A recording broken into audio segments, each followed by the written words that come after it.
Welcome to The Explainer. Today we're digging into a radically different blueprint for society, one that tackles a massive problem a lot of us in communal living face. How do you actually make sure hierarchies don't just, reproduce themselves inside your autonomous spaces? We're going to look directly at the Kurdish freedom movement to examine a framework that completely bypasses traditional state structures. If you're into mutual aid, horizontal organizing, and building communities completely independent of capitalism, you're definitely going to find this highly relevant to your own projects. So let's jump right in. Here is the core narrative question driving this explainer. How do you build a stateless society while dismantling patriarchy at the exact same time? For anyone engaged in commune building or anti-capitalist organizing, this is literally the ultimate puzzle, right? You can't just remove the state and expect instant liberation if patriarchal hierarchies are still hanging around intact in your community. Well, the source material we are looking at today argues that these two goals aren't just related, they are actually the exact same project. Section 1. The Science of Women, Defining Jineology. To really understand this approach, we have to look at the concept of Jineology. In Kurdish, the word jin translates to woman, and it actually shares a root with the word for life. Then you add logos, which means knowledge or science. Put it together, and you get the science of women and life. Developed originally by Kurdish leader Abdullah Öcalan, Jineology was created to fill the massive, glaring gaps left by traditional male-dominated social sciences. Think of it kind of like completely rejecting state-sanctioned history books in favor of a true people's history. It fundamentally argues that a society can only ever be as free as its women. Now picture a spindle, which is the movement's core symbol. It's a really powerful metaphor. Rather than top-down edicts handed out by a boss, the spindle represents weaving communal ties and collective knowledge together right from the ground up. It's much like how a healthy community weaves together a bunch of different voices during a consensus meeting. Jineology weaves a social fabric based on deep, historical, lived experiences, instead of just dictating arbitrary rules from an ivory tower. Section 2.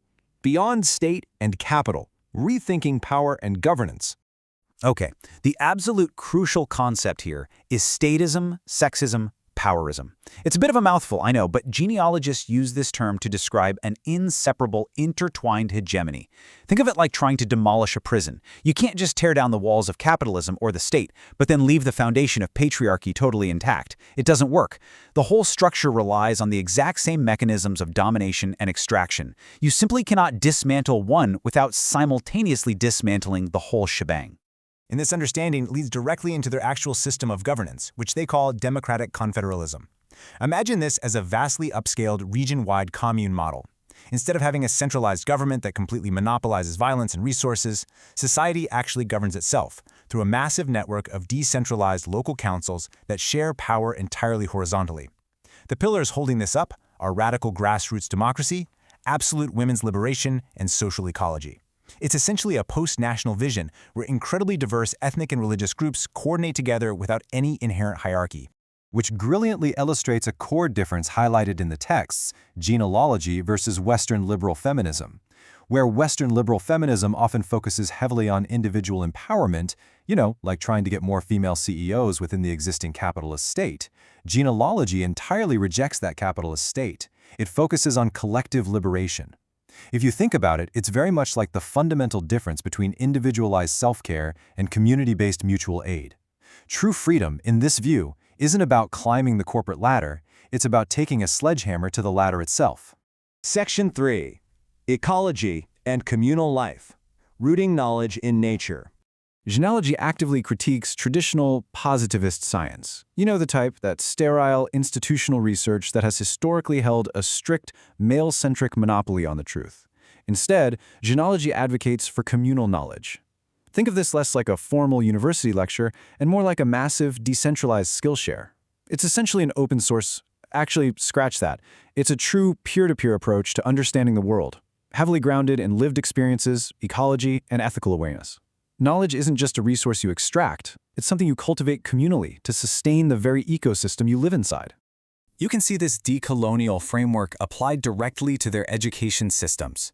Studies show how Jineology is being actively integrated to challenge Eurocentric, tokenistic educational models. So rather than just slapping a Women's History Month onto a standard top-down curriculum, Jineology aims for true structural transformation. They are rethinking from the ground up who produces knowledge and how it's shared, ensuring diverse and genuinely equitable learning. Section 4. Jineology in Action, From Theory to Rojava.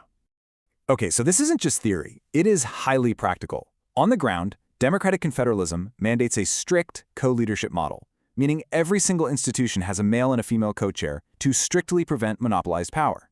They've also established Jineology academies and women's councils that hold actual veto power over decisions affecting them. That is a vital safeguard against hierarchical creep and majority rule tyranny.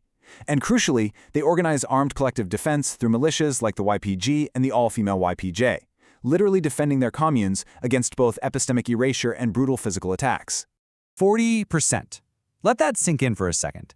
That is the staggering proportion of women making up the Kurdish militias fighting forces like ISIS in the Syrian civil war. This proves that Jineology isn't just some academic exercise discussed in a cozy reading group. It is a matter of active, literal survival. Women are taking up arms to defend their ecological, stateless society against extreme patriarchal violence. Section 5. The Academic Debate, Critiques, and Rebuttals. Now, whenever a framework completely abandons traditional systems, it's going to generate some external friction, for sure. In a 2020 article published in the Politics and Gender Journal, academics Najeh Al-Ali and Isabel Kaiser evaluated Jineology. While acknowledging its importance as the ideological underpinning for the Kurdish women's struggle, they critically assessed its claim of being an entirely new scientific paradigm. This specific critique triggered a really heated methodological debate between the researchers and the Jineology collective itself, specifically around epistemology, which fundamentally just means how knowledge is created and whose knowledge is actually considered valid. One of the core academic critiques focuses on the movement's policies among its fighters.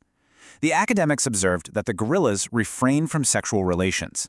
They argued that this asexuality, in their view, indicates that despite their revolutionary claims, the Kurdish women remain oppressed and are suppressing their desires under the movement's strictures. But on the flip side, the Jineological Collective in Europe published a direct, open-letter rebuttal.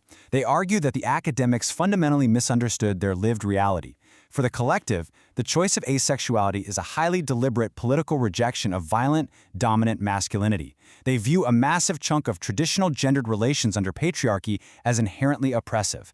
They assert that their choice is actually a revolutionary struggle to completely redefine love and freedom outside of traditional state-sanctioned nuclear family dynamics and patriarchal power structures. And beyond just the topic of sexuality, the movement presented a really fierce methodological defense. The open letter accused the researchers of relying on an Orientalist gaze, essentially evaluating a grassroots movement entirely through a Western institutional lens. It's a friction a lot of autonomous communities face, right?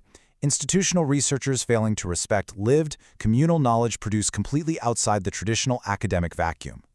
The collective pointed out that the academics ignored foundational texts published in Kurdish and Turkish, stressing how vital it is to recognize knowledge cultivated on the ground.